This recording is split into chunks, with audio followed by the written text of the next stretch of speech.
Friends, ఈరోజు మరొక చిన్న షార్ట్తో మీ ముందుకు వస్తున్నాను. అదేంటంటే బాధలు లేని ప్రదేశం ఎక్కడ ఉంది అది మీకు తెలుసా? వెనకడికి ఒక శిష్యుడు గురువుగారిని అడిగాడు. గురువుగారు నాకు ధర్మ సందేహం ఉంది. ఏమిటి అని అడిగారు గురువుగారు. ఈ ప్రపంచంలో ప్రతి ఒక్కరు కూడా ఆర్థిక సమస్యలతో, భార్యాభర్తల కలహాలతో, అత్తమామల ఆరళ్లతోటి, సంతానం లేని వారికి సంతానం కోసం సమస్యలు, ఉన్నవాడికి తింటే అరగదు, లేని వాడికి తినడానికి తిండి ఉండదు. మరి ఇలాంటి సమస్యలు లేని ప్రదేశం ఎక్కడన్నా ఉందా ప్రపంచంలో? ఉంటే నాకు దయచేసి తెలియజేయగలరు అని వినమ్రంగా అడిగాడు ఆ శిష్యుడు.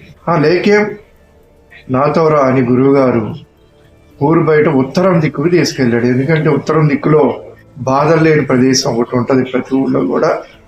ఆ ప్రదేశం ఇదేరా బాబు అని చూపెట్టాడు. అది చూసిన శిష్యుడు అవాక్కయ్యాడు. ఎందుకంటే అది ఒక శ్మశానం. ఏం గురువుగారు ఈ ప్రదేశం చూపెట్టారంటే, అయ్యా ఇదే చివరి మజిలీ.